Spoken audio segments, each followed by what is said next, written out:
Muy buenas, pensadores y pensadoras. Yo soy Miguel Viña. Bienvenidos una vez más a Es el Rincón de Pensar. Y bueno, yo os voy a hablar sobre el concepto de ataraxia que tienen los estoicos o el de felicidad. Sobre todo el de Séneca y el de Marco Aurelio. Veréis que estoy grabando en un sitio distinto al de habitualmente porque estoy de vacaciones y no tenía pensado grabar ningún vídeo. Pero bueno, me ha venido así una reflexión mientras estaba leyendo un texto de Séneca y quería compartirosla, ¿no?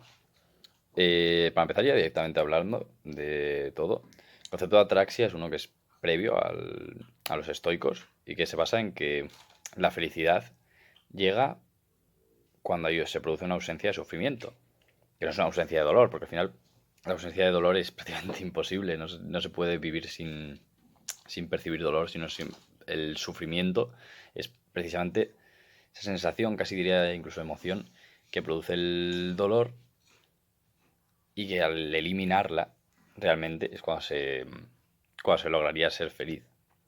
Siempre se dice que el dolor es necesario, pero que el sufrimiento es opcional. Cuando logremos eliminarlo, podremos ser felices, ¿no? Ese es el concepto clásico. Sin embargo, leyendo en general la filosofía estoica, sobre todo principalmente a Séneca y Marco Aurelio, en el caso sobre todo de Séneca, él define la ataraxia.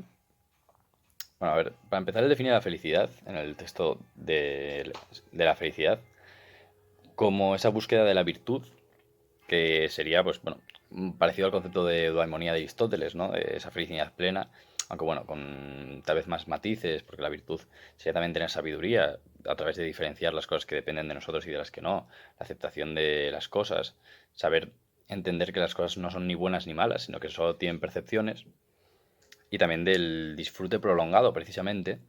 Sin embargo, la ataraxia desde un punto de vista estoico se entendería tanto como la ausencia de sufrimiento, como la ausencia de la necesidad de placer instantáneo.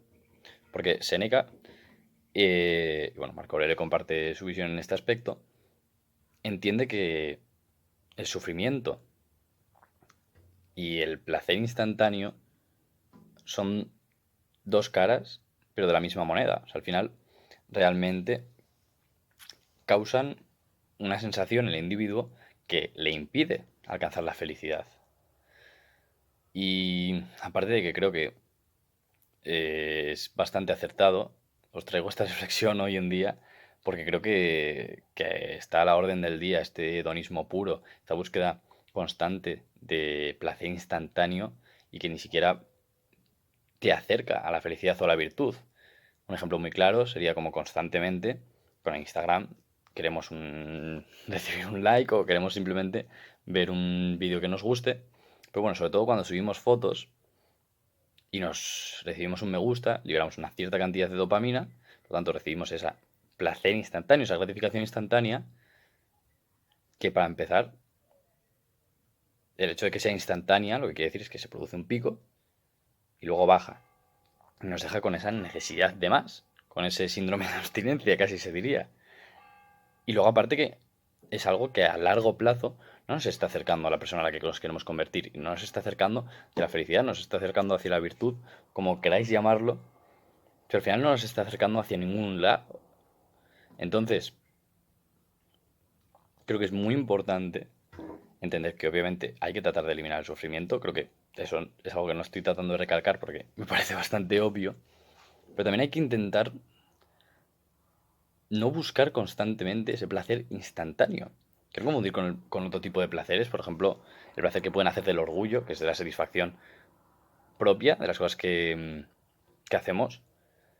Creo que es un placer que sí, que merece la pena, que es un placer que además no es instantáneo, es prolongado en el tiempo, y además una gratificación que sí que te está acercando hacia la persona que quieres ser, porque al final el orgullo nace de sentirte satisfecho de tus propias acciones. Por un lado eso, y luego por otro lado, que Séneca tampoco dice que reneguemos del placer, dice que no debe ser nuestro objetivo. Dice que nuestro objetivo, como os he dicho, debería ser alcanzar la virtud, o bueno, en otro tipo de interpretación, porque los textos de Seneca hay que interpretarlos, es muy difícil darles una interpretación objetiva. En ese camino, hacia la persona en la que queremos llegar a convertirnos, los placeres que sobrevengan, entonces debemos disfrutarlos con cierta mesura y sin querer pretender más de ellos. Y creo que es una reflexión que os puede ayudar bastante, que en la sociedad moderna hace mucha falta, entender que tú no puedes vivir buscando el placer. Porque es algo que, para empezar, a largo plazo no te va a permitir prácticamente vivir, ¿no? Y que ni siquiera creo que te haga feliz estar constantemente así. Hay un experimento con la dopamina que se hizo con ratas, el cual ahora no puedo nombrar porque no recuerdo, que básicamente las ratas cuando le daban a un botón recibían cierta cantidad de dopamina, que es esa hormona que nos da esa gratificación instantánea, ese placer instantáneo. Y algunas se quedaban tan adictas al botón que cuando les ponían comida delante, y obviamente necesitaban comer, muchas morían porque eran tan adictas a darle al botón que ni siquiera dormían ni comían. Pues yo creo que los humanos, sin querer ofender a las ratas, pero somos bastante más listos que ellas. Así que no deberíamos ser adictos a la dopamina, no deberíamos ser adictos a esas gratificaciones instantáneas. Deberíamos tratar de disfrutar de la vida, pero siempre y cuando estemos creando nuestro propio camino, estemos acercándonos a la persona que queremos llegar a ser y tratemos de ser felices. Yo os dejo aquí unos vídeos sobre mi opinión propia sobre la felicidad. Y nada, espero que os guste esta reflexión, espero sobre todo que os haga pensar, que os haga replantearos las cosas, que os haga replantearos qué queréis en la vida, que no os dejéis llevar por esa búsqueda de placer instantáneo. Y nada, quería enseñaros